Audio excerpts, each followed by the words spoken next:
بسم الله الرحمن الرحیم. والدین و شاگردان محترم، موضوع امروزی ما به نام بولینگ در انگلیسی برش میگه و در لسان دری تحقیر کردن اطفال در مکتب از لحاظ از نظر زبان، از نظر قواره، از نظر لباس.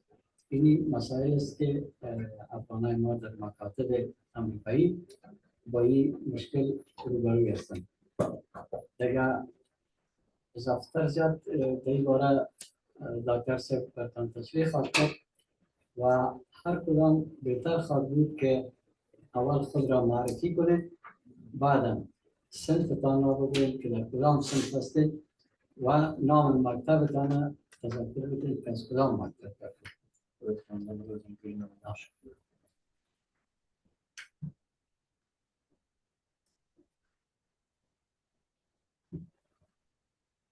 میشه که از اون نام یک نفر گفته بریم اونا خدا معرفی کرده بریم.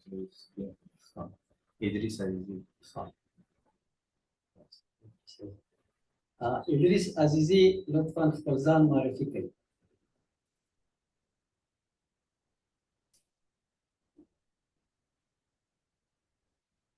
السلام علیکم ورحمت الله وبرکاته. زما نوم د محمد ادریس عزیزی. زه د افغانستان یم، د افغانستان کې د جلال آباد یم. کوم مکتب کې او کوم کال کې؟ د مکتب نوم مې موکمری دی او جولای 27 مې دغه دی او پیدا شوی ما 2011 کې. او کوم صنف کې؟ اتم صنف کې. ډېر مننه. 8th grade, Dr. Sip. عزیر خود را معرفی کنید و صنفتان و مکتبتان. سلام، ما عزیر هستم، در صنف 8 هستم، در اوک ولی میدل سکول میرم.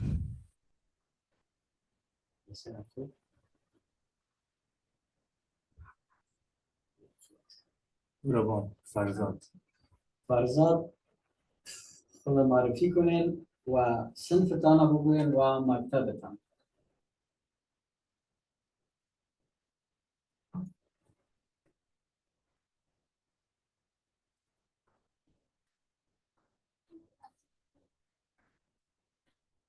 فرزاد.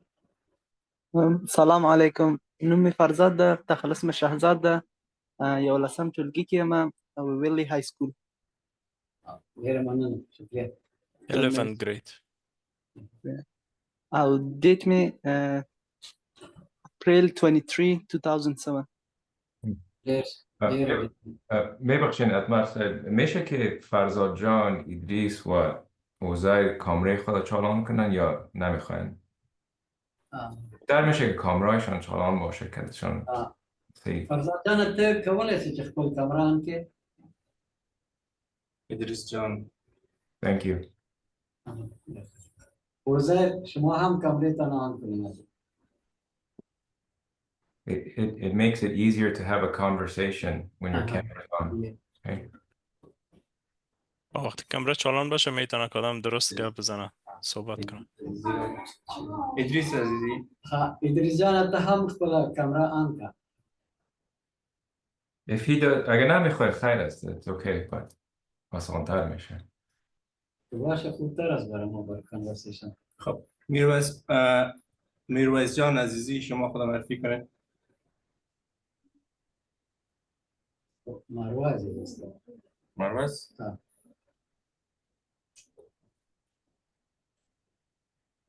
مروه عزیزی تاسو خپل ځان معرفي کړئ.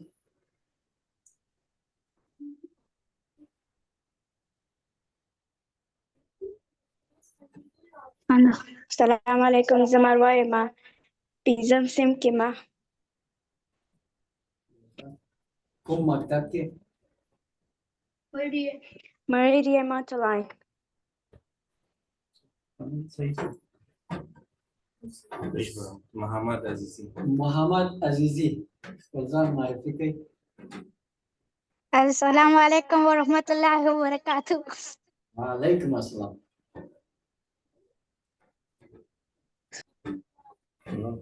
ها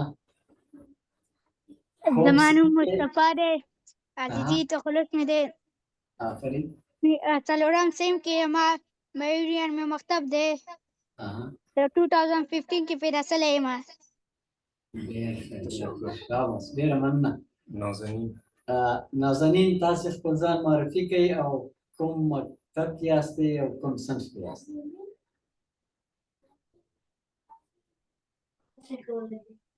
بله سلام علیکم. زما نوم لینا ده او له های سکول نه د های سکول کې هم په 9م ګریډ. لینا شهزاد. کوم صنف کې؟ 9م صنف کې. 9م صنف کې. ډېر تشکر. شایسته عزیزی. السلام علیکم. زما نوم شایسته دی او ګرین های سکول کې یم. کوم صنف کې؟ کوم صنف کې؟ 9م صنف کې. به های سکول هستی؟ شایسته جان؟ او صحیح، تشکر. عبدالعزیزی خپل ځان معرفي کوئ او کوم صنف کې کوم مکتب کې یاستئ؟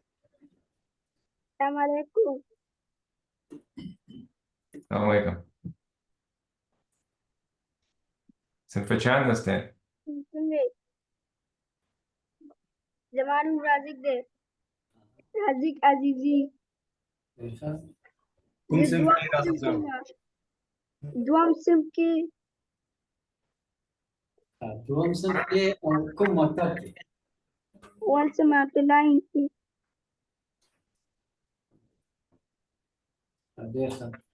مسلم.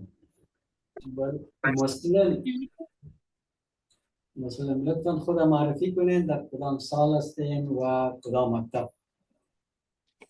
سلام علیکم. علیکم السلام. زما نوم مرسل شهزاد ده ښه. او د لینا خورزه په هغه کې یم. زه په 8م ګریډ کې یم، 8م صنف کې یم او د کاهون والی میډل سکول شاګرد یم. هلته درس وایم. ډېر ښه، مننه مننه.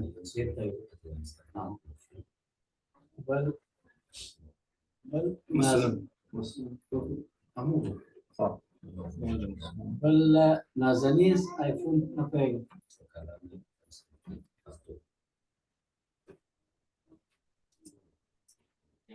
دا نازنین تلیفون ده خو موږ یې خویندې موږ ته یې اوس راکړی ده. ښه، صحیح صحیح پوه شوم. او ودرې 2 نفره نور هم دي، دغوی هم خپل ځان معرفي کړي درته. معرفي کړي. سلام علیکم. د ما نوم لیدا ده، لیدا شهزاد او 4م صنف کې یم، نارینکام مکتب. ډېر ښه، ډېر تشکر، ډېره مهرباني. بل څوک پاتې؟ یو بل. السلام علیکم. نصیر یم. 6 ګریډ کې یم او په نارینکا کې. نصیر شهزاد. نصیر شهزاد تم؟ او نصیر شهزاد. ډېر. 4م صنف کې؟ نه، 8م. 8م صنف کې. نور څوک پاتې یا نه؟ نه، خلاص 4 نفره یو. ډېر ښه.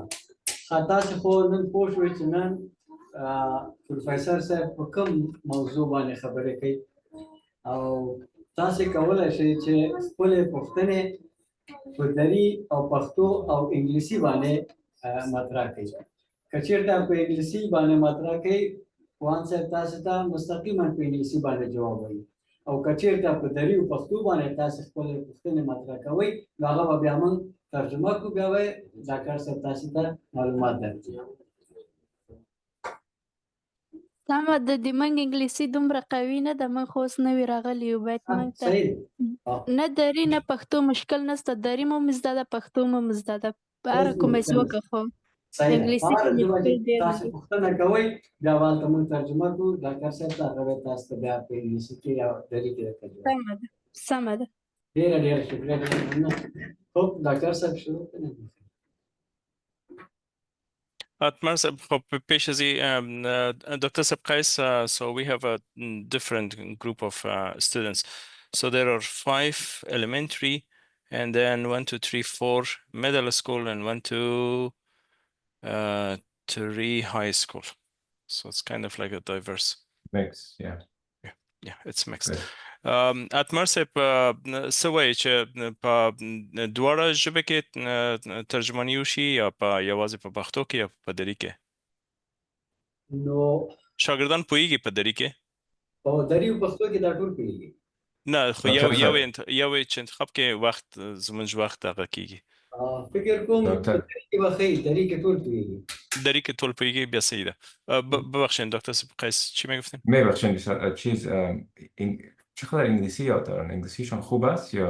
گفتن که ما نوآمدیم انگلیسی اقدر زیاد نمیفهمیم. آسانتر برای ما است که یا دری یا پشتو صحبت شود. باز اتمر صاحب میگن که نه چون اردو زبان میفهمن آسانتر شاید باشه که به دری صحبت شود. به دری که صحبت کنن خوب است که پس ترجمه کردن بر شما هیچ ضرورت نیست، خودتان میفهمین. صحیح است. بسیار خوب. یک دقیقه. خب بازم سلام و احترامات از طرف ما بر همه. بازم خوش هستیم که باز هم دکتر صاحب قیس علومی را با خود داریم که در رابطه با یک موضوع بسیار مهم که آزار و اذیت اطفال در مکاتب صحبت میکنن. دکتر صاحب قیس علومی از پوانتون لومالندا که یکی از بهترین پوانتون های طبی امریکا است، در بخش روانشناسی دکترا دارن و حالا هم در پوانتون مصروف تدریس و تحقیق هستند. دکتر صاحب بسیار خورد دادن که آمدن به امریکا از افغانستان که باز خودشان شاید صحبت کنند در این باره. دیگه امروز دکتر صاحب اگر صحبت کردن به خود به ترجمه ضرورت نیست، اگر جایی که به انگلیسی صحبت میکنن بز ما برشان ترجمه میکنم. دکتر صاحب بفرمایید. تشکر بسیار زیاد دکتر صاحب. تشکر از همگی. ما میبخشیم دیگه فارسی ما یک قوی نیست. ما دیگه تقریبا 40 سال هستیم در امریکا. بسیار خورد بودیم که از افغانستان بر آمدیم دیگه. ما فکر میکنم در انگلیسی ما براتون کتان صحبت کنم خوبتر است. باز چیز دکتر صاحب چیز میکنه ترجمه میکنه. I'll start in English, and I just want to start by saying thank you for joining today's meeting, and I'm here to talk to you about an important topic, and the topic is on bullying. And this is an important topic because it's gained a lot of attention from the federal government and many organizations that are, aware of how much or the impact that bullying can have on young people and their mental health and well-being. So I would like to talk to you about that topic today. سلام علیکم. قسمی که گفتن به انگلیسی صحبت میکنن ما برشون ترجمه میکنم و موضوع بسیار زیاد مهم است که در این باره در امروز دکتر صاحب صحبت میکنن که آزار اذیت است. درباره آزار اذیت مخصوصا آزار اذیت اطفال در مکاتب و در بعض جای دیگه که این موضوع بسیار زیاد در این روزا مخصوصا در این روزا بسیار اهمیت پیدا کرده، توجه دولت، توجه دیگه مؤسسات جلب کرده و از این خاطر بسیار هم مهم است و هم مردم کم پریشان هستند چون میتونه که این مشکل روی روان یک انسان تاثیر بسیار زیاد منفی داشته باشه. And I want to say that I'm happy. I was expecting to see only children or young people in today's meeting, but I'm happy to see that parents are here as well, because I think the information that I share today, it might be useful for parents as well, because they can get a better understanding of the topic and be able to recognize, the troubles that young people face and the signs and symptoms of their own children perhaps being bullied in schools. ما فکر میکردم که اول که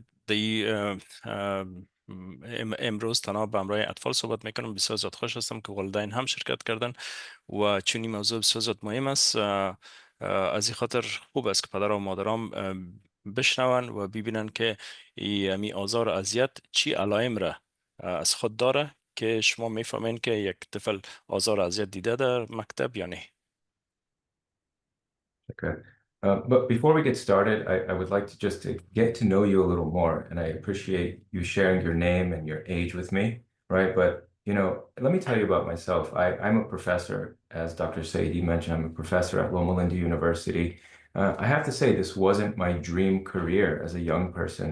As a young person, my dream career was to be an airline pilot. I loved airplanes. I loved going to airports and watching airplanes land and take off. That was my dream career. But, you know, this is what, you know, God wanted for me, the way I see it, to be a professor.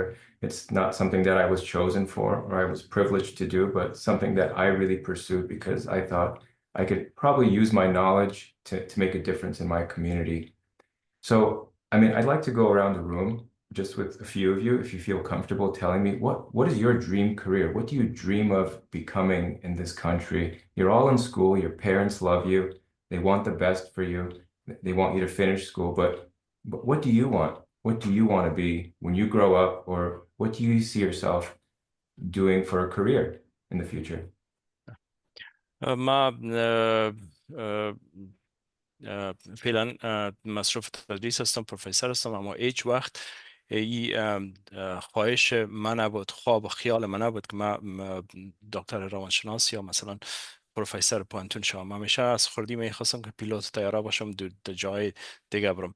ایره به خاطر براتون میگم که میخوایم که شما خودتان یک نام یایتان بر ما گفتین، نام مکتبتان، اما ما میخوایم که یک کم زیاد درباره ازی بر ما بگین که شما چی میخواین که در آینده چی شوین، کدام مسلک میخواین که انتخاب کنین، کدام آرزویتان چی است به خاطر کار و به خاطر مسلک. از این خاطر میخوایم که یک به یک امی نوبتتان گرفته و برای ما بگوین که شما در آینده چی میخواین که کدام مسلک پیش برین. We have one سوال داره، بفرمایید. Yeah, perfect. شهر احمد وافی من مسلک में डॉक्टर करूँ و فوتبال جا. دکتر پس شی؟ دکتر و فوتبال. دکتر سه آواز سم نرازی. و ازره میده چه هم دکتر سوما هم فوتبالیست سوما. خواه دکتر خواه ما میخوایم دکتر شو و همچنان فوتبالیست. Okay. Good. بلکس؟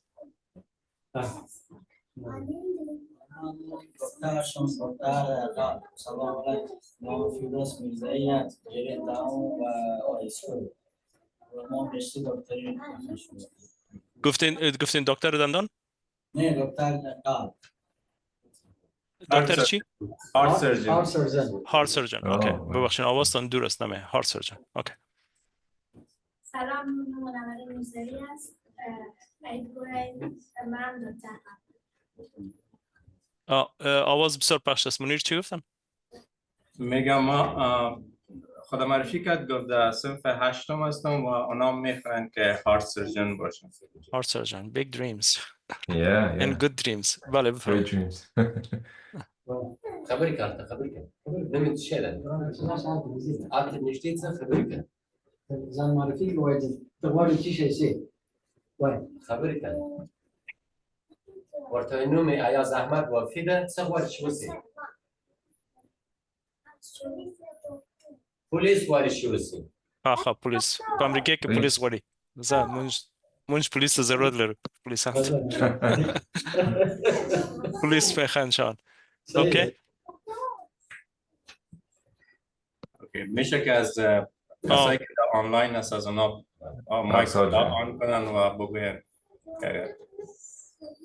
فرزاد ورورت غواړي چې خبرې وکړي. هو من فرزاد د زه غواړم آینده کې یو ښه ډاکټر سم. د څه شی ډاکټر؟ د ډینټیسټ د غاښو بخي یا د جراحي. صحیح ده. سرجری اور ډینټیسټ. اوکی بل کس یو کس خپل نوبت واخلي او خبرې وکړي زر.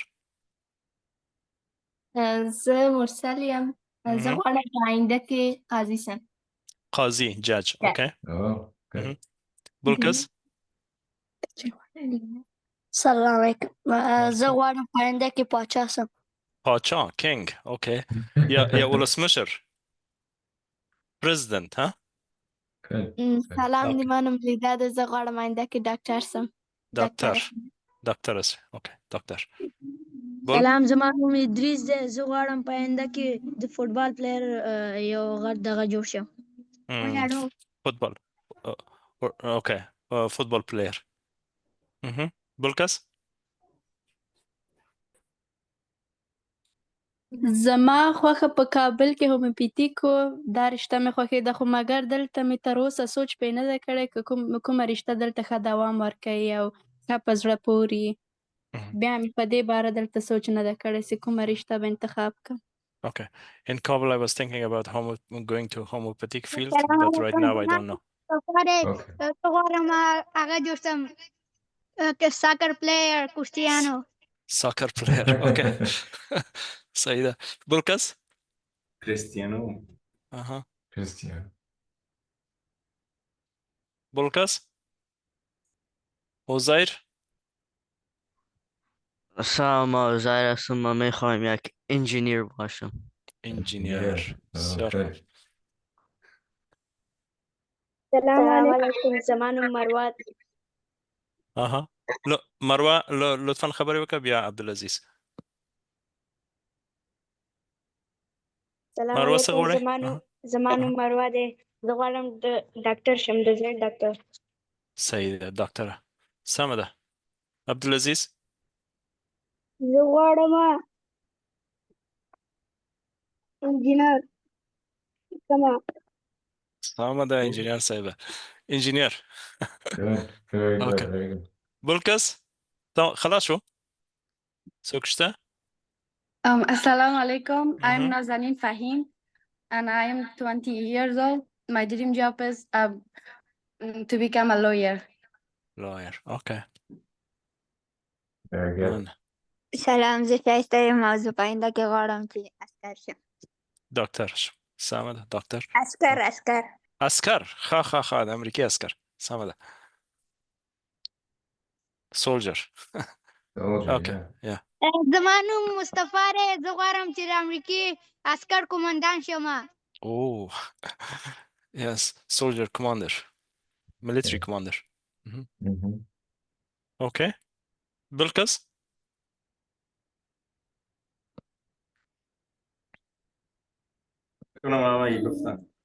فکر I think everyone. Okay, that's great.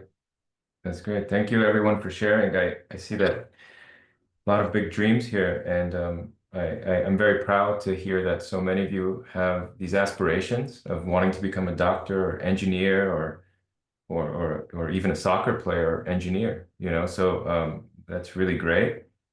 And I will say that we don't have enough Afghan doctors out there that speak both Dari and Pashto, so that would be great if we had more Afghan doctors that spoke both languages along with English. And we certainly don't have enough Afghan soccer players that play for the US national team either, right? So I think, and I have to say, I love Ronaldo too. Cristiano is an amazing player. My son loves him as well. And but I will say this though, I think these dreams are great, and I think they're very achievable. Unlike anywhere else in this country, and I'm not saying that because I've been here for so long. Well, maybe I am saying it because I've been here for so long and I've seen so much. Dr. Just give me a second. Okay, sure. So بسیار خوش هستم این چیزایی که بر ما گفتین و بسیار بر شما افتخار میکنم. قسمی که خودتان میفهمین در جامعه افغانی و قدر زیاد دکتر هم نداریم و قدر زیاد فوتبالیست هم نداریم و بسیار خودم هم فوتبالیست خوش دارم. پسرم یک پسر دارم بچه دارم و هم بسیار زیاد خوش داره فوتبال دیگه. این بسیار آرزوهای خوب است و امکاناتش هست که شما می کار بکنین و همین چیزی که میخواین شوین. بفرمایید.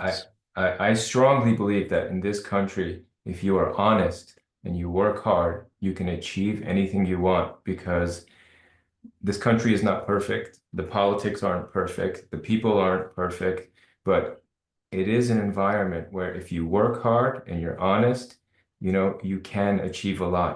You don't have to become rich to be successful, but you can achieve or you can meet your goals. It's very doable. و ما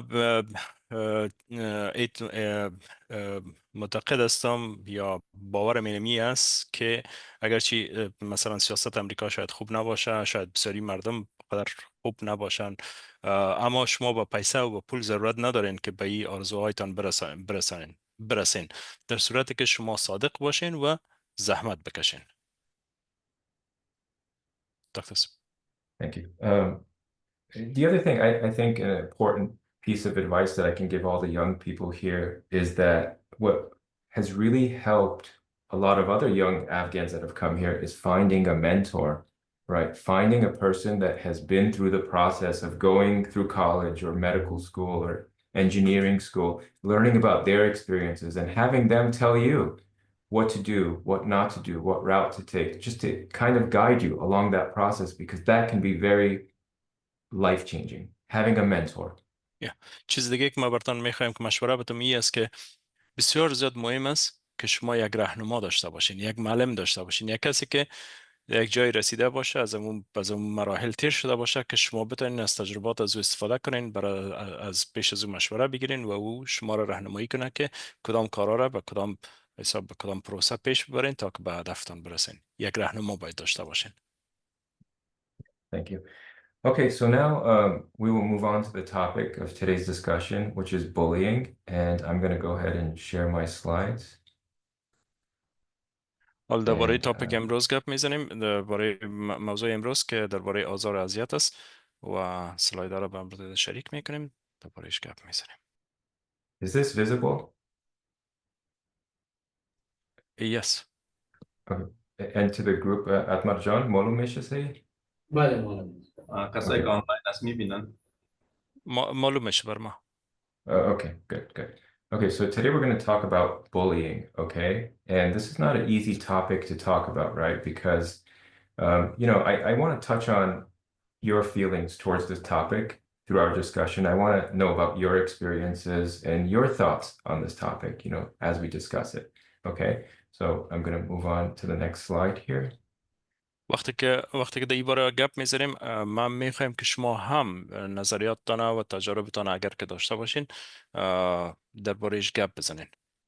Yeah, and I want to hear from everyone to the highest degree possible. I know there's not a lot of time, but we'll try to give everyone a chance to speak up if they wish, if they feel comfortable.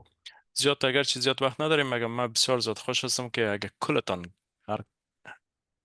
همه ما که اینجا هستیم کل ما گپ بزنیم، نظریات خود شریک کنیم.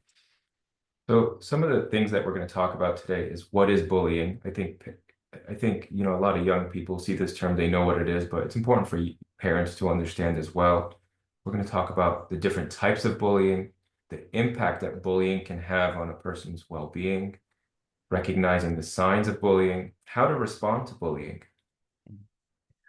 بعض موضوعات را که در این باره گپ میزنیم امروز است که اول آزار و اذیت چی است و چی تاثیرات را میتونه داشته باشه، انواعش چی، کدام نوع آزار و اذیت شما میتونین ببینین و چطور میتونین که علاماتش ببینین و بشناسین که اینمی آزار و اذیت است و چطور میتونین که در مقابل از این مقابله کنین، مجادله کنین یا جواب بدین. So what is bullying? So bullying involves repeated aggressive behavior that is intended to hurt or intimidate another person physically, verbally, or psychologically. So bullying can happen in sort of different ways, and we'll talk more about that in a second here. But bullying can occur in person. It can occur online through social media, in a variety of settings, in schools and workplaces as well. همی موضوع اکثرش گپ میزنیم که آزار اذیت است. در امریکا یا در انگلیسی بولینگ میگن که این یک حرکات پرخاشگرانه یا خشن است که در مقابل مردم انجام میشه که میتونه که یک نفر مثلا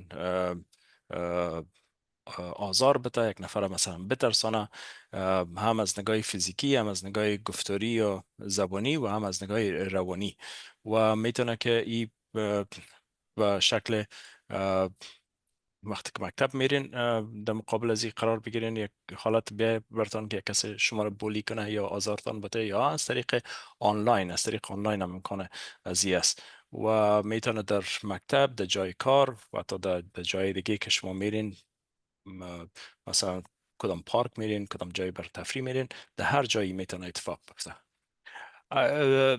ببخشید دکتر اتمر صاحب، که څوک نه پوهیږي راته ووایي چې زه تکرار کوم. ښه، اگر کس نفهمید بگوین که ما تکرار کنم، مقصد نافهمیده اثرش تیر نشین.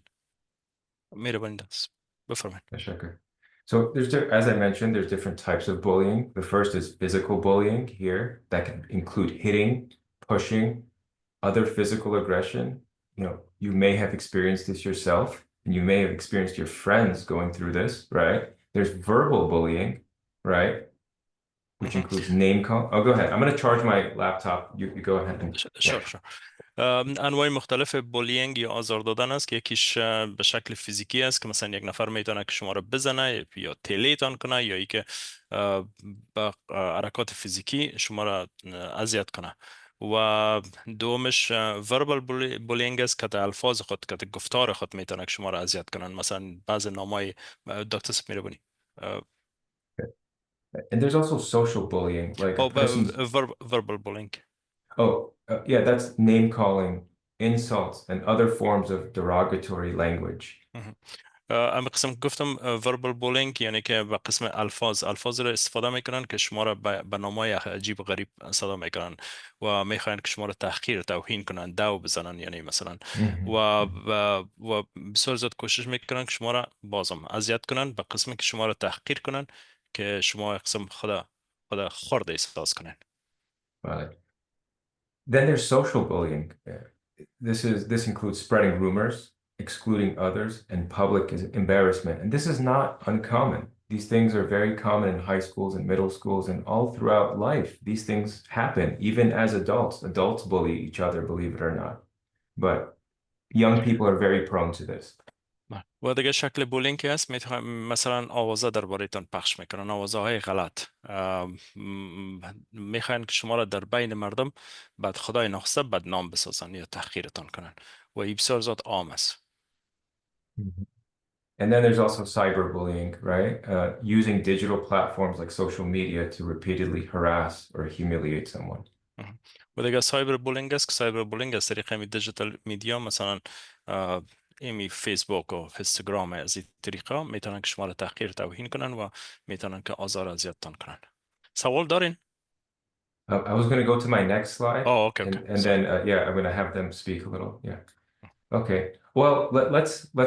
You're right. Let's ask if anyone has any questions. پیش از اینکه اسلاید دیگر را دربارش گپ بزنیم، سوال دارین؟ فهمیدین؟ سوال دارین؟ کدام چیز را میخواین که شریک کنین؟ از تجربه خود چیز دارین؟ We're going to ask about experiences in a little bit, but Farzad Jan, سوال داشتین شما؟ نه فکر کنم سوال نبود تقریبا. خب. No questions. Okay, no questions. Very good. Okay, so I think it's important to understand, I'm sorry, fixing my screen here. Understand the difference between bullying and conflict. One is not normal, one is normal, right? So bullying is not normal. Okay, this type of behavior is not normal. Bullying is when one person intentionally hurts, scares, or picks on someone repeatedly. Okay? Could I say something? Yes, go ahead, please. Hi, this is Muslim Fahim. So I forgot from the beginning to so wait, I forgot to beginning to introduce myself. Sure. And my name is Muslim Fahim. I'm in Valhalla High School. So you all said dream. So my biggest dream was my biggest dream was to become UFC fighter. But in school, my dream is to become engineer. So if I could talk about something about engineer, because we have too many essays in our class, so that's why. Which grade? I'm junior in 11th grade. In 11th grade. Okay.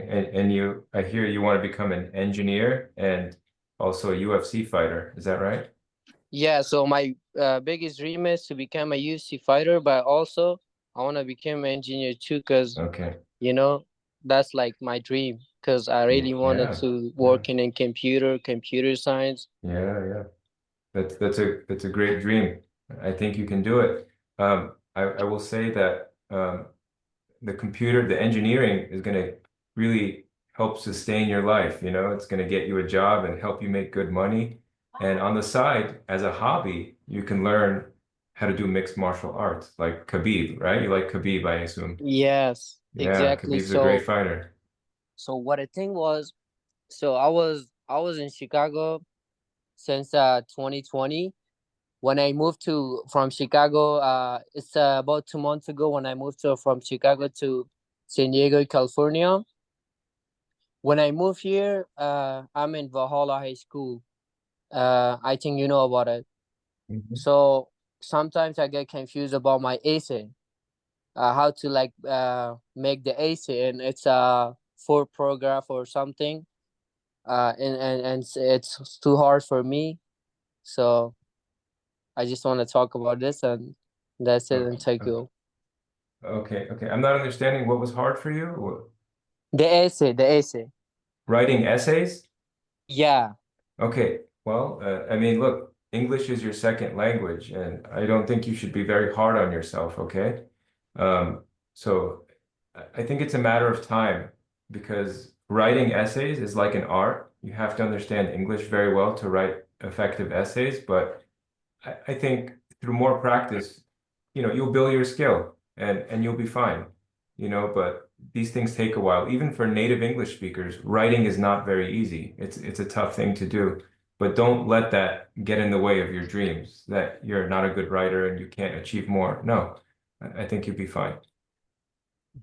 Yeah, thank you. But you know what the thing is? So there is a two thing between writing and speaking. So my speaking is good, but my writing is, I don't think so.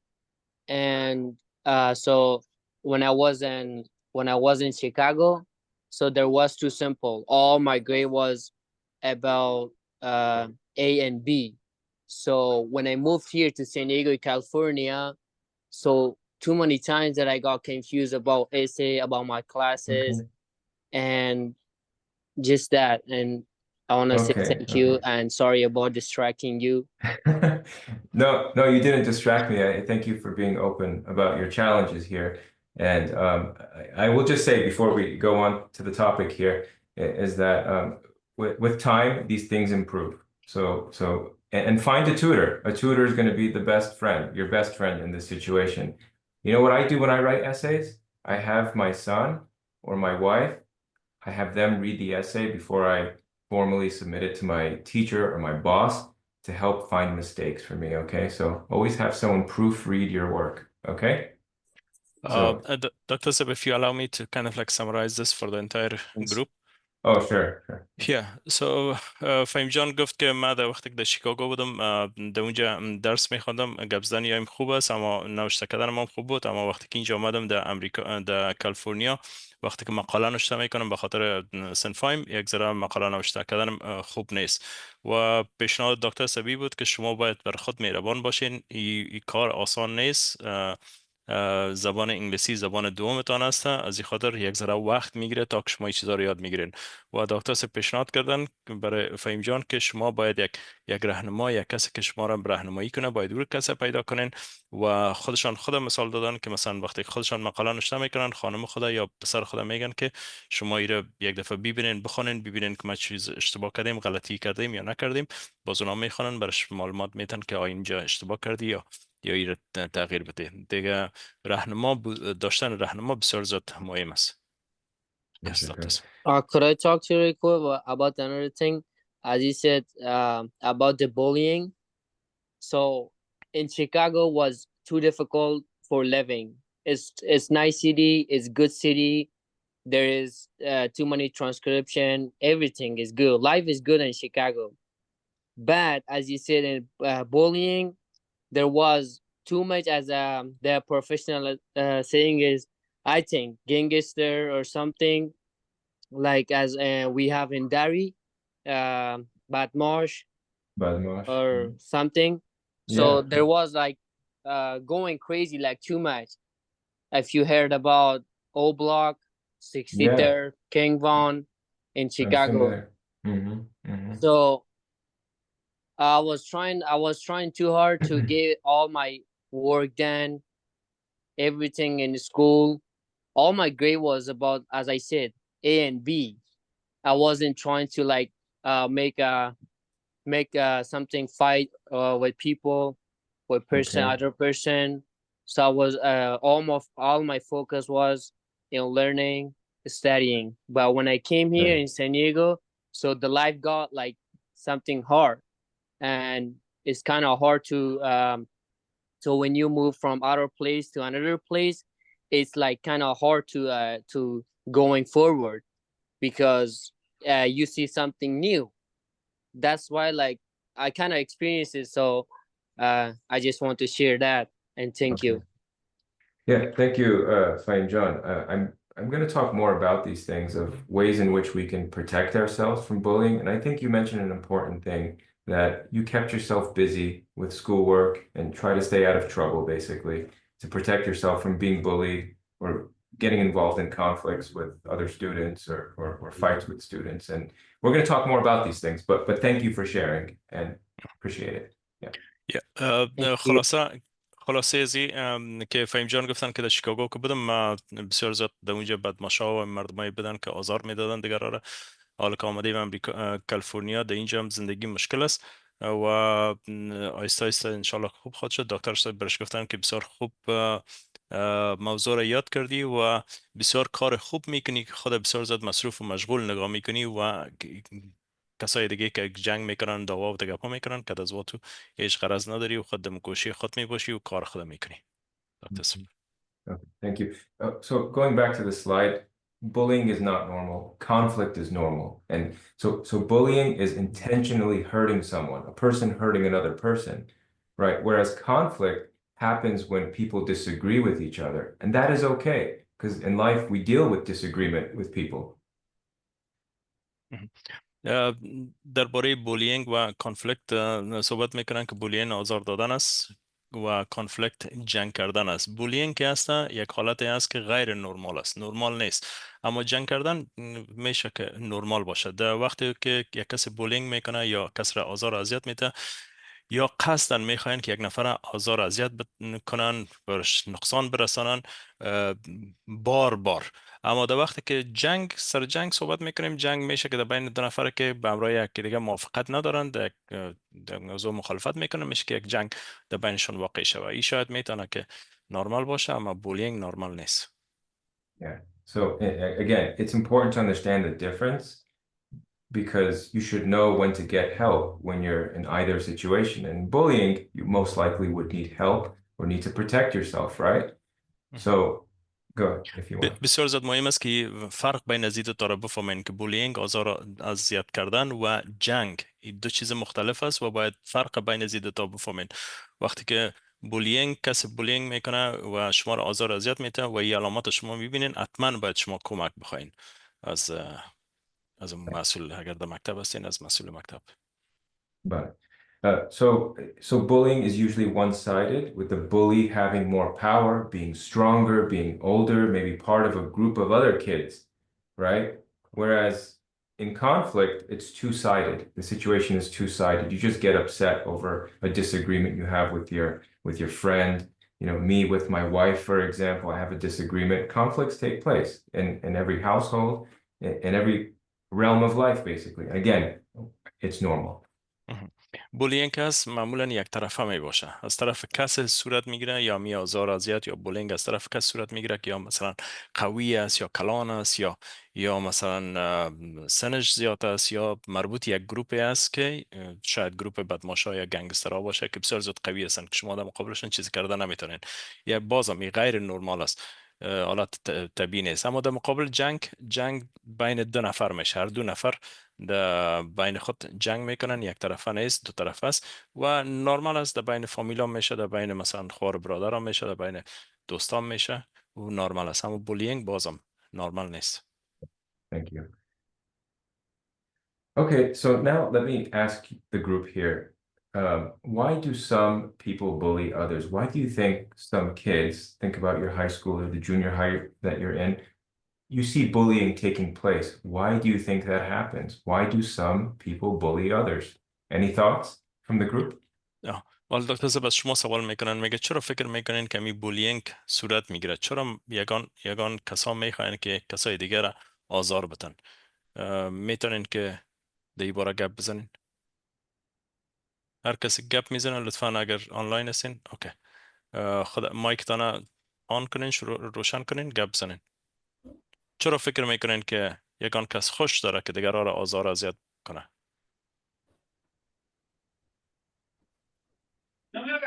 So as you said, چرا فکر میکنیم؟ به خاطر که کسا میخوان که دیگه کسا را آزار بدن. به خاطر ازی که میشه که چی قسم گپ دیم؟ به دری، به انگلیسی، به چی؟ هر کدامش که آسان است برات. به خاطر ازی آزار میتن که چون امی یک چیز از انگلیسی که میگن امی نفر خودش از آزار دادن یا چیزی شدید لذت میبره، از او خاطر آزار میته. و یکی دیگه است که در بین او یک فیود یا یک دشمنی خاصی میباشه از قدیم که او میمانده باشه که میخواه او را آزار بده، چون یک دشمنی خاصی داشت در قدیم و میخواه از خاطر از امون آزار بده. و بعض زیاد آزارهای دیگه داریم که بدون یک کنام دلیل چیزی نفر میخواه که آزار بده، چون خودش میه آزار دادن که یک نفر زجر بکشه یا گریان یا هر چیزی که از خوشش میه. خلاص خوشش میه. سعی گفتین فریم جان. Anyone else? Anyone else as to why some people bully others? دیگه کس میخواین که نظرتان بگوین؟ بلکس خواری چه خبری که مهربانی. بولی چی دی سوگی چکری کنه خپل ځان ورته داسې نامي ښکاري خو نامي نه به. So the bully thinks that they're famous. But they're not. Okay, مننه. بلکس خواری شوی.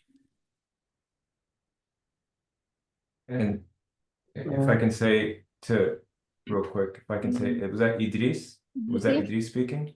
Oh, I'm sorry. Go ahead, Nazanin John. Go ahead.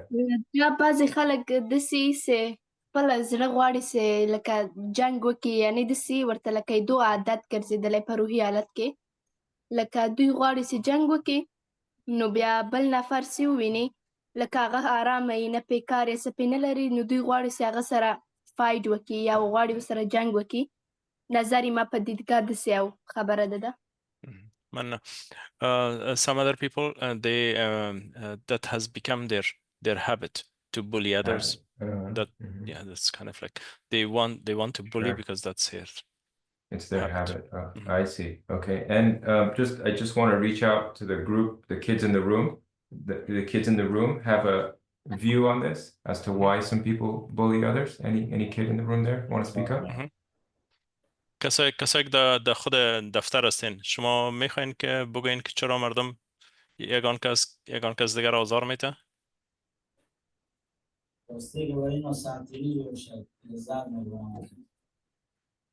اتمر سه باواز نرزی میگه به خاطر سالشان تیر شوند لذت ببرن. To have fun.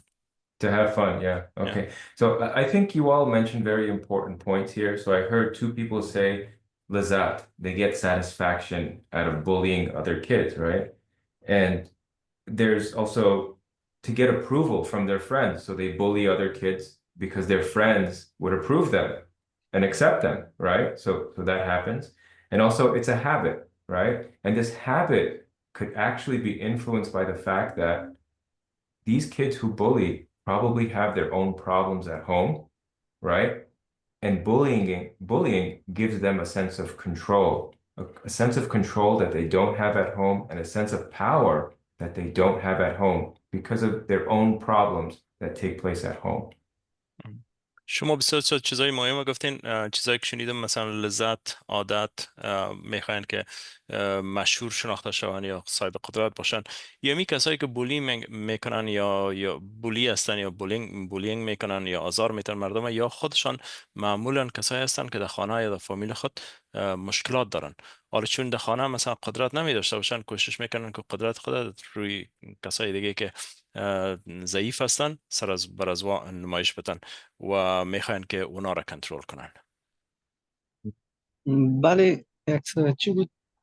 کسی که جنگ میکنه از خود فامیل تربیه خوب نگرفته باشن جنگ میکنن. عادت خیلی چیز بد است. کسی که عادت کنه باز کنترل کردن خود بسیار سخت است. بله بله. فهمیدم. تشکر فرزاد جان. گپتان سیز. Okay. Let me see here. So let's discuss your experiences. And I know for some of you this may be a little difficult, but you know, I can tell you from my perspective, I grew up in this country looking very different from a lot of the kids I grew up around in a white community, right? I look very different. My religion is different. My language is different. My parents are different. You know, I didn't have the what can I say? A very typical American upbringing. I was, you know, I came into this country as a refugee, so my identity was all different. And I was picked on, you know, throughout school, called names because of my faith, because of the way I looked. So it happens to many of us, right? But has there ever been a time when you were bullied, teased, or left out? Do you want to share your experience with us? And also, what did you do that was helpful in that situation? Let's talk about that, okay? Whoever feels comfortable. حالا میخوایم که درباره تجربه شما گپ بزنیم یا از تجربه شما بشنوم. اگر امکان داره که تجربه تان ما شریک کنین، برای ما بگوین که اگر یک حالت اتفاق افتاده. من از خود شروع میکنم. مثلا من که در این مملکت آمدم بسیار زیاد از این مردم مختلف بودم. مثلا سفید نبودم، رنگ پوستم تغییر داشت، دینم، زبانم، پدر و مادرم و از دیگه امریکایی بسیار فرق داشتم. وقتی که مکتب میرفتم به قسم مهاجر یا به قسم کسی که به همراه از اونا یک رقم نبودم، زیاد مرا آزار میدادن، اذیت میکردن. شما آیا کدام تجربه دارین کسی شما را آزار و اذیت کرده؟ اگر کرده در مقابل شما چی کردین؟ هر کس که میخواد گپ بزنه لطفا نامتان رو بگوین، گپ بزنین. من یک تجربه از این خاطر آزار اذیت دارم.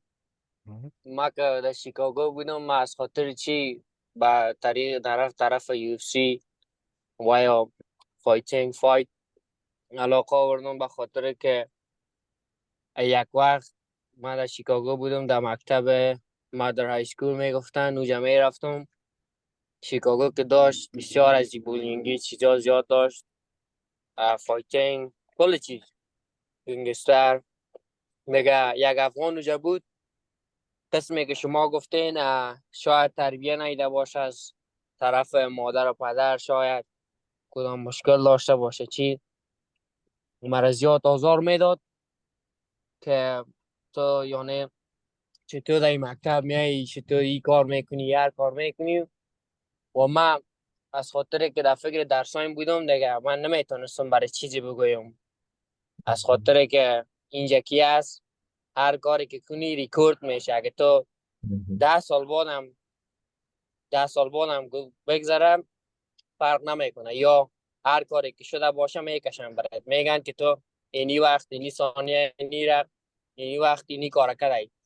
من برای چیزی نمیگفتم دیگه. و برش گفتم اگه زیاد میخوایی که فایت کنیم یا چیز، بیا اینجا، ما برات پیشنهاد میتم که اینجا بیایی و سامسایی فایت کنیم، دسکشن دیگه و دیگه را باز قبول نکرد. عمیقا دکتر فهمیدین یا No, fahmidum. Liz, okay, thank you, Fahim John, for sharing. And it looks like that was a situation where you felt safe enough to stand up for yourself. Okay? And so let me ask the group again. Anyone else want to share their experience and what you did and if it was helpful or not? دکتر صاحب میگن که از فهیم جان تشکری و خوب شد که فهیم جان حداقل در یک موقف رسید که از در مقابل از اون نفره که میخواست آزارش بده استاد شد و از خود دفاع کرد. حالا بازم از این گروپ پرسان میکنن که دیگه کس همون یک کدام تجربه دارم، کدام چیز اتفاق افتاده، میتونین کمی گپ بزنید دربارش؟ کس دیگه؟ فرزاد؟ بله، من کدام تجربه خاصی ندارم، فقط میخواستم یک حرف بگویم. چون بیادبی ما باشه که مکتب خودش مثل یک جنگل وارث، هر رقم مردم داره، اهلی هر رقم مردم میباشه، خوی عادتشون فرق داره. باید مهم است که خود باید نگاه کنیم، خود انسان باید در هر حالتی که باشه خود کنترل بتانه. چون گفته بهترین خصلت عاجزی است، یعنی خصلت مردان عاجزی است. I understand. Thank you, Farzad John. Okay, so we have two situations here. Fahim John felt safe enough to stand up for himself, whereas not in every situation you feel safe enough to stand up or speak out. Whereas, and Farzad John is referring to that. He's saying that we should be passive about some of these bullying acts that are perpetrated against us, because that's what can keep us safe. And for the most part, I think most of the time that can be very helpful. دو حالت است که فهیم جان درباره از این گپ زدن که اون کسی که زیاد آزارش میداد در مقابل از او استاد شدن، از خود مقاومت نشان دادن، و فرزاد جان گفتن که بعضی وقتا بسیار زیاد خوب است که آدم مثل گردن نرم میگه شمشیر نمیبره، عاجزی و هیچ از خود عکس العمل نشان ندهی، یک حالت باشه که زیاد این موضوع توجه نکنی و سرش تیر شوی. دکتر صاحب میگن که هر دو خوب است. شاید در بهترین وقتا امی خوب باشه که مثلا آدم از خود عکس العمل نشان نده. Okay, moving on here. So the impact of bullying, and I think it's important for parents to understand this about the impact of bullying, and maybe for the students in the group who have friends that may be victims of bullying, but bullying can increase the risk of depression, anxiety, difficulty sleeping, decreased academic performance, and suicidal thoughts as well. و درباره تاثیرات بولینگ و آزار اذیت صحبت میکنن که نه تنها بر خود شاگردان یا بر اطفال بلکه برای والدینشان هم بسیار زیاد مهم است که بفهمن که وقتی که کسی در یک حالت قرار میگیره بسیار زیاد مشکلات دیگره به وجود میاره، مثلا استراب، پریشانی، استرس، بیخوابی، مثلا در کارهای مکتب خود خوب پیش نمیرن، حتی بسیاری وقتا شاید امکان داشته باشه که در فکرشان خودکشی خطور کنه، یعنی به فکر خودکشی از بین بردن خود یا آزار دادن خودشان شوند. I strongly feel that I'm speaking from not a researcher perspective, not a professor perspective, but as a parent. I think what has been helpful for me and for my kids is to, check in with them once in a while, not just about their grades, but how are you doing? How's everything at school? What's it like with your friends? Just to check in and see what's going on in their social lives. This is very important to do. و من به عنوان مثلا یک پروفسور یا به صفت یک روانشناس نه، به صفت یک پدر این گپ برای والدین میگم که کوشش کنین که زیاد امروی اولادایتان به تماس باشین، ازشان پرسان کنین که چی گپ است، چی در زندگیشان جریان داره، ببینین که آیا تر کدام مشکل دارن یا ندارن، خدا متقن بسازین که باید یک مشکل مواجه نشده باشن. Yeah, and check their phones too. Make sure they have good friends. تلفنشان هم چک کنین، ببینین که دوستایی که امرویشان به تماس هستن مردمای درست هستن.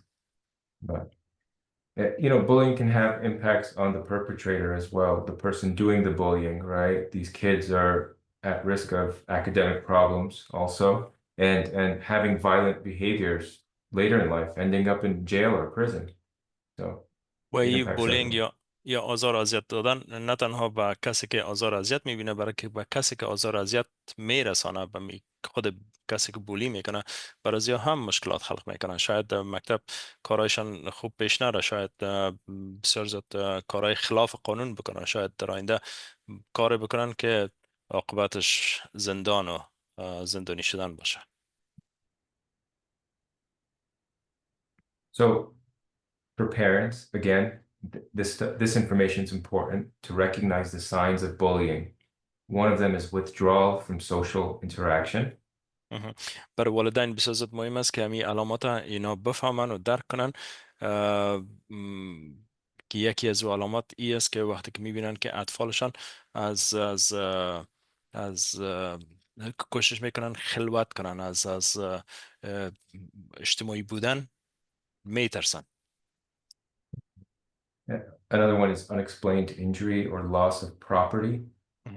یا اگر در صورت که مثلا زخمی شده باشن یا مثلا چیزشان گم شده باشه، مثلا هر چیز، مثلا اگر مکتب میرن بکپکشان یا تلفنشان نتونن که بر شما توضیح و توجیه کنن که چرا این کار شده. And also changes in mood, like, you know, changes in mood, their behavior, sleep or appetite as well. یا در اخلاقشان یا در مثلا کارهای روزمرهشان تغییرات آمده باشه، در خوی عادتشان مثلا بیخوابی داشته باشن یا اشتیاقشان خوب نباشه. Yeah, and I think a common one that you'll see that a lot of parents probably see is avoidance of certain situations or just not wanting to go to school, you know? So I think that's an important sign to look out for. و یکی از علامات مهم دیگه ای است که شاید که نخواهند که برن مکتب. شاید اگر بگوینشان که برن مکتب، شاید بهانه‌ای بکنن که کوشش کنن که از مکتب رفتن جلوگیری شود. Wow. Okay. So what to do if you're bullied? One solution is to look at the kid and calmly tell the person to stop in a calm, clear voice. Okay. So, and I'll give you an example. بله. این برای شاگرداست، برای اطفال است. مثلا شما خودتان میگه وقتی که فکر میکنین که بولی میشه، کسی می آزار میدیدانه، باید که به بسیار آواز آرام و بسیار آواز واضح برای نفر بگوین که استاپ، دیگه این کار دیگه نکن، بس کن دیگه. Yeah, and then you can also try to laugh it off. If joking works easy for you, you can laugh it off. یا میتونین که به قسم یک رشخندی واره، به قسم یک مزاق واره سرش خنده کنین و تیرش کنین اگر میتونین کی کار بکنین. مثلا my 14-year-old came home the other day. She said in school someone called me a Hindu, right? Because a lot of people in her school either are Mexican or white and they don't know the difference between Afghan, Indian, Pakistani and these different cultures and ethnicities. But they called her a Hindu, and she felt that was a very derogatory term. But I told her, ignore it, laugh it off. Who cares? I mean, there's nothing wrong with being a Hindu or from India, but still, he was saying it to hurt you. But it's just best to ignore these things. مثلا روز دیگه دخترم 14 ساله است، آمد خانه بر ما گفت که این کسی در مکتب مرا هندو گفت. و در اون مکتب زیادتر کس امریکایی هستن یا مکزیکویی هستن، از هندوستان یا از افغانستان قدر زیاد کسان هستن. و دخترم بسیار زیاد ناراحت بود، فکر میکرد که اون نفر تحقیرش کرده. و ما برش گفتم که وقتی هندو یعنی کسی که از هندوستان است، اصلا هیچ کدام کلمه بد نیست، هیچ سرش قضیات فکر نکن، یا خنده کن، تیر شو، زیاد پشتش نگرد. And then it happened again and again, and then finally she didn't feel safe and going to her teacher, felt comfortable going to her teacher about the issue. So I emailed her math teacher and I said, this is what's going on. This is a distraction for her studies. And the teacher ultimately had a talk with the student and separated the student from her entirely in the classroom. اما این موضوع در او خلاص نشد و او نفر امی کار دوباره و بار سوم بار چهارم تکرار کرد و دخترم به من این موضوعات گفت و من مجبور شدم که برای معلم ریاضیش ایمیل کنم و برش بگویم و باز معلم ریاضیش او نفر که می کار میکرد او را به یک صنف دیگه تبدیل کرد. And that's my last piece of advice on this slide, is to find an adult to help stop the bullying on the spot. It's okay to go to an adult. و اینمی آخرین مشوره ما به شما است که یک کس آدم کلان باشه، حتما او را پیدا کنین. وقتی که شما خودتان نمیتونین که مشکل حل کنین، حتما آدم کلان، یک کس کلان باشه، معلم باشه یا مثلا مدیر مکتب باشه، برای او بگوین که یک حالت است که او یک کار بکنه که این مشکل حل شوه و این بولینگ یا آزار اذیت استاد شوه. Staying safe in the future. Talk to an adult you trust. Don't keep your feelings inside. Telling someone can help you feel less alone. They can help stop the bullying. هیچ وقت چیزی که در مشکلی که دارین او را کوشش نکنین که پیش خود نگاه کنین. همیشه کوشش کنین که برای کسی بگوین، برای کسی که شما سر از او اعتماد دارین و این بسیار کمک میکنه که مشکلتان حل شود. And finally, stay away from places where bullying can happen. Stay near adults or other kids. And most bullying happens when adults aren't around. و کوشش کنین در جای برین بازی کنین یا مصروف کار باشین یا در جای برین که دمی آزار و اذیت قدر زیاد صورت نمیگیره. مخصوصا در جایی که کلانترها باشن در او جایا نمیشه. در جایی که کلانترها نباشن، آدمای بزرگتر نباشن، بازی همی اذیت آزار اذیت امکان داره زیادتر صورت بگیره. And that's all I have for you today. Thank you for your attention. And I want to ask again, I just want to remind everyone this is a safe space. Whatever we say here stays between us. If you'd like to share an experience and what you did about that situation you're in, you're welcome to do that. I will stop sharing and would love to hear from you if anyone wants to say anything. و امی قدر بود که من به همراه شما شریک کردم، براتون گفتم. بازم اگر که شما میخواین که چیز بگوین، من براتون خاطر جمعی میتونم که ما یک پاره برای کسای دیگه نمیگیم، اما اگر بازم میخواین کدام تجربه تانو به همراه ما شریک کنین، در بارش گپ بزنین، من هستم، میتونین که صحبت کنین.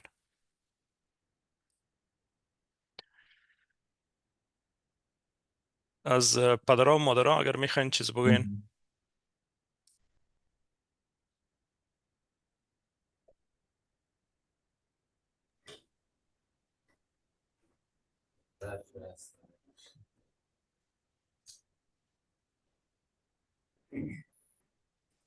سو غواړي چې خبرې وکړي.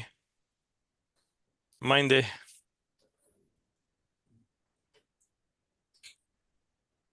مهربانی. سلام علیکم، اسم جلیل احمد هستم، تخلص موافی هستم، از ولایت فاراس، باشنده کابل. من مدت 10 سال در ترکیه بودم و 6 ماه میشه که آمدیم آمریکا.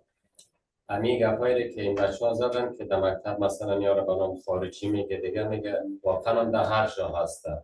ما هم سالهای اولی که در ترکیه رفته بودم کار که میکردیم با زبان قدر نمیفهمیدیم. سالهای اول هر چیز که میگفتن ما تیر خدا میآوردیم. بعد از اون که زبانش فهمیدیم کم کم، باز برای ما میگفتن که شما چرا وطنتان اعلام کردین، چی میکنین شما آمدین در وطن ما.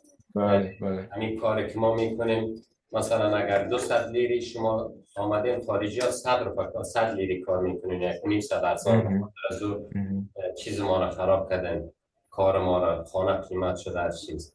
و راستی هم ما گپای زیاد بسیار بیهوده میگرفتیم به خاطر که دیگه چاره نداشتیم، ما فقط تیر میکردیم. از این گوش بشنم و از اون گوش میکشیدیمش، هیچ عکس العمل نمیشانیم. باز وقتی که ما یک چند 2-3 دفعه که گپای زیاد گوش نمیکردیم، باز خود از زیاد خجالت میکشید. واقعا هم میامد یکی از همون دیگهش میگفت حالا اخ تو را خونه میخوره، اگر تو مرد سیپان برو کار. یا میبینی که زحمت میکشه، کاریگر است، میای کار میکنن، به حساب نه بیمه برش میتین، نه دیگه چیز میتین، هیچ چیز. اما این ما شما سعی کنم این کاری که یا میکنن خارجی ها میکنن، ما نمیکنیم به این پیسه کم. دیگه فقط یک رای دنی است که آدم گذشت داشته باشه، دیگه عکس عمل نشان نده که فایده نداره.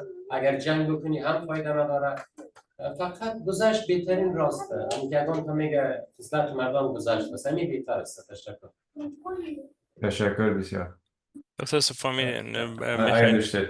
I understood his points, and I think I totally agree. I think it's important to let these things pass, because you have to understand that whoever is saying these mean things, obviously it's based in their own ignorance and their lack of knowledge about a certain group or people, such as yourselves. And I think letting it pass is probably the healthiest thing you can do, because again, it's the people who are being mean with the problem, essentially, not you. گپایی که گفتین دکتر صاحب تایید میکنه، تصدیق میکنه، به خاطر که این کارا از طرف کسایی میشن که خودشان کسایی هستن که نادان هستن، جاهل هستن و عکس العمل نشان دادن در مقابل هر عمل شاید که کار مناسب نباشه.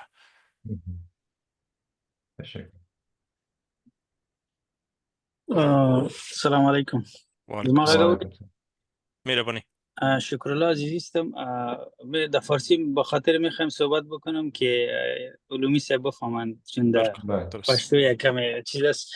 از همه اول تشکری میکنم از جناب انجینر صاحب اتمر که طور یک موضوع بسیار مهم که اصلا با وجود از اینکه اکثریت والدین اینجا که است که تعلیم هم دارن اما متوجه نیست به اینطور موضوعات.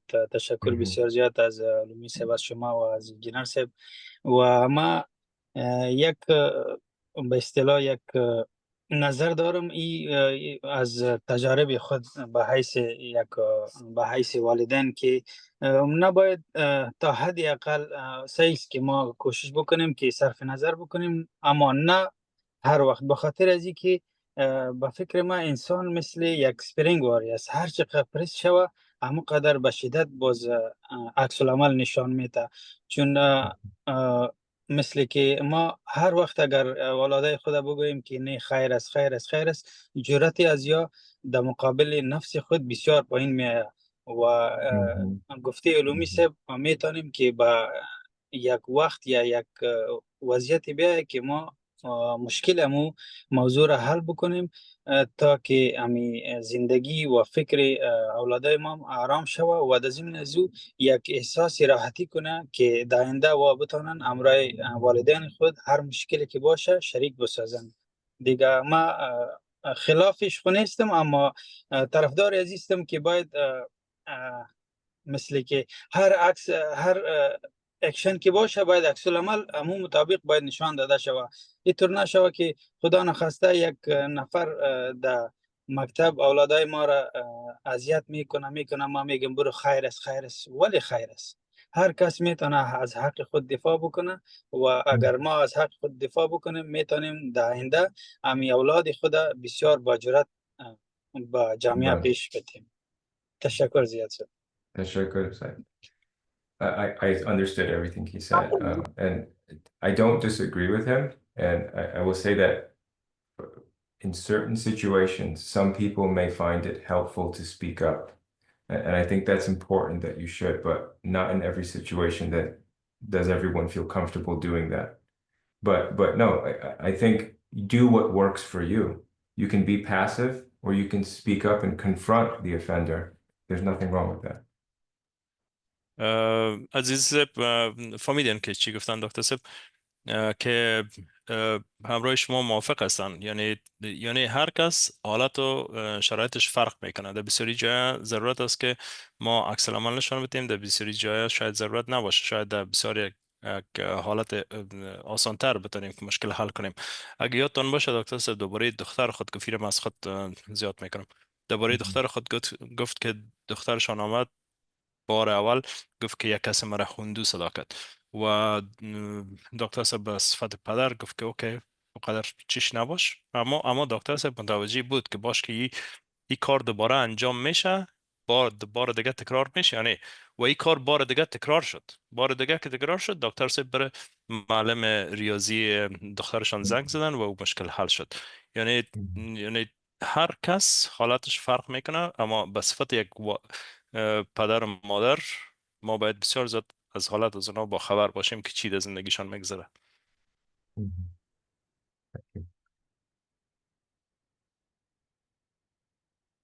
دست دیگه اگر سوال داشته باشه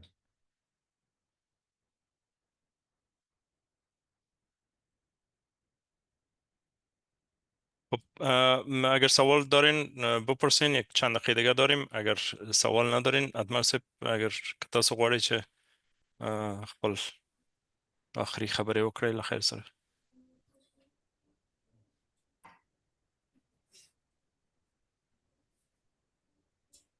زه هم دسه محمد کدام چیز خاص ندارم.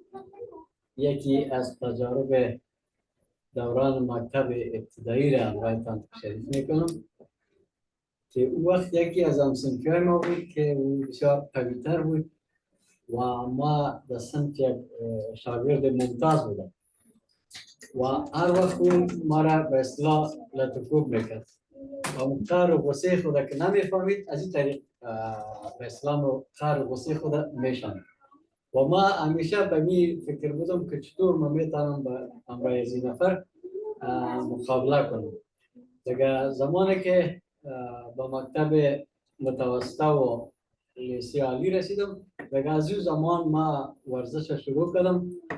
در افغانستان باکسینگ میکردم، سفرهای خارجی هم داشتم یکی دوتا و وقتی که در سال 2006 به امریکا آمدم بازیجا یک جیم UFC نزدیک خانه ما بود، بازیجا ریسلینگ برزیلیان جیتسو را شروع کردم به می خاطر هدف من نمیشه بود. یکی از روزها دختر ما در مکتب اماتور فکر میکنم که تهدید شده بود و باز امرای ما این موضوع را شریک کرد.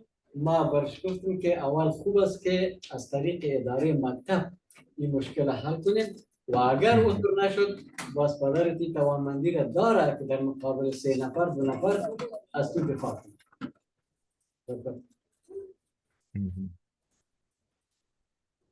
Thank you for sharing. Okay. اتمر صاحب اگر کس دیگه سوال داره لطفا سوالتان بپرسین. اگر کدام نظر دارین که ما چی دیگه موضوعات مثلا موضوعات مهم است که شما فکر میکنین که مهم است به خاطر اطفالتان بر ما بگوین که برنامه بعدی را درباره از اون موضوعات آماده بسازیم. دیگه اگر کدام نظر دیگه دارین لطفا می 4-5 دقیقه دیگه وقت داریم صحبت کنین لطفا. ما این پرسان امرای عزیزی صاحب شریک میکنم چون زیاد امرای ما همکار است در این مسائل کمیونیتی. اگر کدام نظری داشته باشد پیشنهاد داشته باشند که پروگرام ما از بهترتر شود لطفا نظریاتتان اگر دارین شکرالله عزیزی صاحب به ما شریک.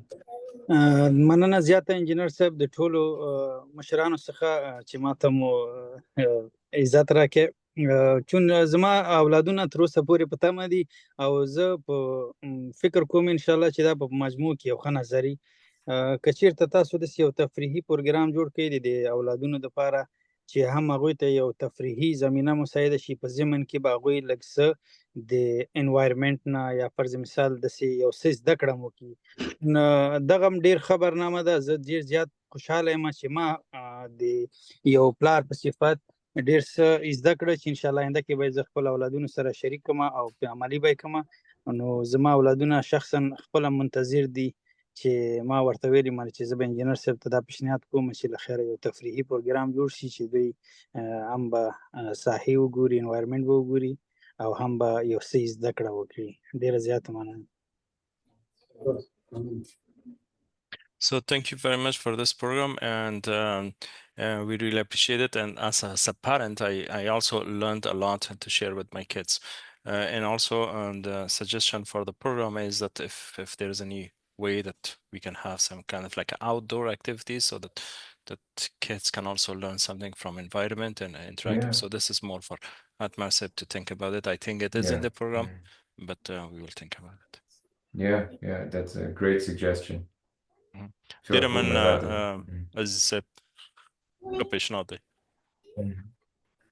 I just want to thank everyone for coming today and listening, and I wish that we could have all been in one room to meet each other. It would have been much funner that way, but this was great too. So I thank you, and I hope to one day cross paths with each and every one of you. Thank you. میخوایم از کلتان تشکر کنم به خاطر که آمدین در این برنامه شرکت کردین. بسیار زیاد علاقه‌مند بودم که اگر میتونستیم که کل ما یک جای در یک اتاق بشینیم و گپ بزنیم، اما خدا مهربان است در آینده شاید تو یک کار شوه. اما بر فعلا هم فکر میکنم پروگرام خوب پیش رفت و همه دانستن که شرکت کنن صحبت کنن. اتمرسب تاسو کوم 2-3 نور دقیقې لرو، تاسو کوم اختتامیه کوم خبرې لرئ مخکې دینه چې خلاص شو ختم کړو؟ زه خو خاص شی نه لرم، خو یو څه غواړم چې تاسو سره شریک کړم. هغه دا ده چې که فارسی وایي چې دکتر صاحب بپوشی. یک چیز میخوام باید شریک کنم که در هفته آینده میخوام به یکی از هایسکول‌های بسیار مهم سانتیاگو که در الکهان موقعیت داره، اونجا میخوام کمره پرنسیپال مکتب گپ بزنم که شما همراه شاگردای افغان چی مشکل داره، این شاگردا رو برای ما معرفی کنیم که در یک اتاق بشینیم و این مشکلات از اینا رو با هم یک جای با هم حل کنیم و بعدا همراه پرنسیپال مکتب دیگه شریک بشیم. بسیار خوب گپ است. غیر از اینکه مشکل نه تنها مشکل شاگردان حل میشه، مشکل مکتب هم حل میشه. بله بسیار خوب کار میکنه. در آخر باز هم از پروفسور صاحب علومی یک جهان تشکر میکنیم با موضوع بسیار دلچسب و بسیار مهم را ما امروز شریک کردن و امیدوار هستیم که یک روزی به سانتیاگو بیان که دینامیک کنفرانس روم با هم یک جا بشینیم و همراه کمیونیتی افغانا روبروی با هم گپ بزنیم. بخیر میشه یک روز. تشکر بسیار زیاد. بسیار تشکر دکتر صاحب. انشالله که دکتر صاحب در پروگرام‌های بعدی هم می داشته باشیم، اما بازم برای امسال اگر در دسامبر اگر که نتونستیم ببینیم بازم رخصتی خوبی داشته باشین دکتر صاحب. سال نو عیسوی هم میرسه، سال نوتان مبارک باشه. دیگه انشالله که به تماس می باشیم. تشکر بسیار. خداحافظ. روز خوش. خداحافظ از همه. خداحافظ. با ما. خداحافظ.